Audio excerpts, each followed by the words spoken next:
اللہ نے اگر آپ کو وسائل دیے ہیں تو اچھا گھر بنانا، اچھا ڈیکوریٹ کرنا گھر کو، لائف اسٹائل کو ذرا لگژری بنا لینا، یہ شریعت کے خلاف نہیں ہے. کوئی صوفی وہاں پر ہوتا نالائق ٹائپ کا صوفی، وہ پہلے تو حضرت سلمان کے ملکہ سبا کی سے بات چیت پر اس کو اعتراض ہوتا، ایک آپ نامحرم سے بات کیوں کر رہے ہیں آپ، ٹھیک ہے نا.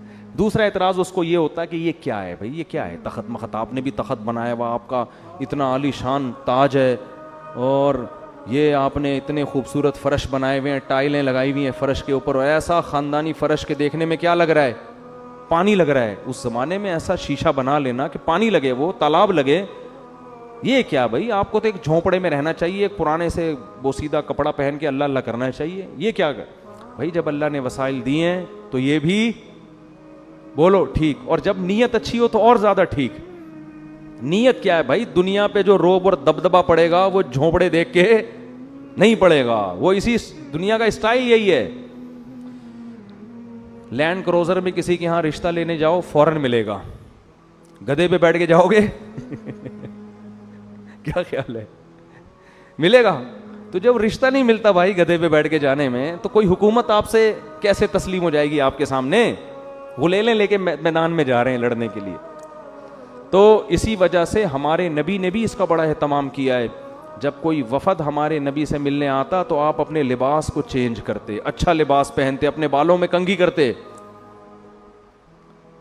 اور پھر جو دوسرے ملکوں میں آپ سفیر بھیجتے نا مذاکرات کے لیے، ان کی پرسنالٹی بڑی زبردست تھی. جتنے سفیر نبی صلی اللہ علیہ وسلم نے دوسرے ملکوں کے لیے بھیجے ہیں، ان میں مفسرین کہتے ہیں دو چیزیں قدر مشترک تھیں. ایک ان کی پرسنالٹی، خوبصورت بہت تھے، قداور تھے. دوسرا بلاغت بہت تھی، بات کرنا جانتے تھے، آواز اچھی تھی، بات بہت اچھی، کیونکہ اس سے بڑا اچھا میسج جاتا ہے. اب کسی ایسے آدمی کو بھیج دیا جو ہکلا رہا ہے وہاں جا کے ہے بھائی، یا اس کی پرسنالٹی نہیں ہے، تو اس سے امیج اچھا نہیں پڑتا.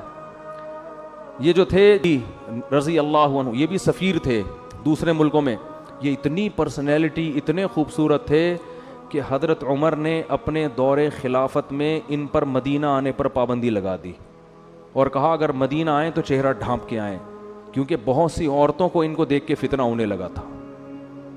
یعنی مدینہ آتے نا تو جن عورت کی ان پہ نظر پڑتی اس کے بارے میں خطرہ ہوتا کہ یہ کوئی ان پہ فریفتہ نہ ہو جائے، عاشق نہ ہو جائے.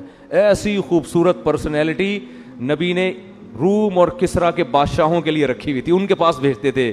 تو جب محل میں داخل ہوتے ہوں گے اور نبی کا پیغام پہنچاتے ہوں گے تو وہ غور سے سنتا ہوگا کہ نہیں سنتا ہوگا. تو دنیا اسباب کا ہے نا. ہاں دوسری طرف حضرت بلال بھی ہیں. حضرت بلال کو آپ صلی اللہ علیہ وسلم نے سفیر نہیں بنایا لیکن مؤذن بنایا. ان کو بتایا کہ تمہارے قدموں کی آہٹ کہاں سنتا ہوں میں؟ جنت میں. تو شکل کی وجہ سے آخرت میں کوئی وہ نہیں ہوگا، لیکن دنیا کا اصول یہ ہے کہ دنیا میں یہ چیزیں ویلیو رکھتی ہیں، اور نبی نے بھی ان چیزوں کا خیال کیا ہے. دیکھو ہمارے یہاں آرمی میں اصول کیا ہے کہ ISSB کلیئر کرنے میں بندے کی پرسنالٹی بھی دیکھی جاتی ہے. یہ انگریز کا بنایا ہوا قانون ہے جو بڑا ٹھیک قانون ہے کہ بھائی جو آفیسر ہوگا نا اس کا کم از کم اتنا قد ہونا چاہیے. وجہ کیا ہے کہ آفیسر کی پرسنالٹی نہیں ہے، پرسنالٹی اس کے ماتحت کی ہے، تو ماتحت بولے گا میرے سے تو 3 فٹ تو میرا فوجی آفیسر تو 3 فٹ کا تو آفیسر ہے میرا، میں اس کو ایک ٹھڈا ماروں یہ 6 کلابازی کھا کے وہاں گرے گا. وہ اطاعت نہیں کرے گا. اطاعت انسان ہمیشہ کس کی کرتا ہے؟ جو آپ سے برتر ہو. یہ انسان کی نیچر ہے. تبھی تو عورت کو حکم دیا ہے کہ اس کا نکاح اس سے برتر میں ہونا چاہیے، اس سے کمتر میں. یہ اسلام کا حکم ہے کہ عورت کا نکاح اس کے پیرالل یا اس سے افضل میں ہو، اس سے کمتر میں نہ ہو، کیونکہ شوہر سر کا تاج ہے. وہ عورت اس کی اطاعت کرے گی. اگر عورت یہ کہے گی کہ یہ تو مجھ سے بھی کمتر ہے تو وہ اس کو اپنا سر کا تاج نہیں بنائے. اگر PhD لڑکی کی شادی دوسری کلاس میں بھاگے ویسے کر دیں گے، میٹرک میں بھاگے ویسے کر دیں گے، تو وہ لڑکی ذہنی طور پر اس کو اپنا میاں بولو نا نہیں مانے گی. بے جوڑ کی شادی تبھی تو پھر طلاقیں ہو رہی ہیں. یا تو وہ پھر کوئی اس میں کوئی ایسی خوبی ہو جو اس کے عیب کو چھپا دے.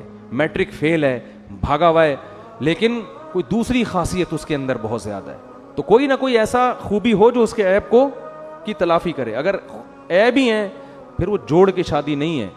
تو اس کے اسلام نے بھی ان چیزوں کا بڑا حکم دیا ہے. لوگ سمجھتے ہیں بس اسلام پر عمل کرو تو بس چھوڑ دو دنیا کے سارے اصول, مکھنچوؤں کی طرح زندگی گزارو, ایسا نہیں ہے. تو خیر جلدی سے میں بات کو سمیٹ کے ختم کرتا ہوں.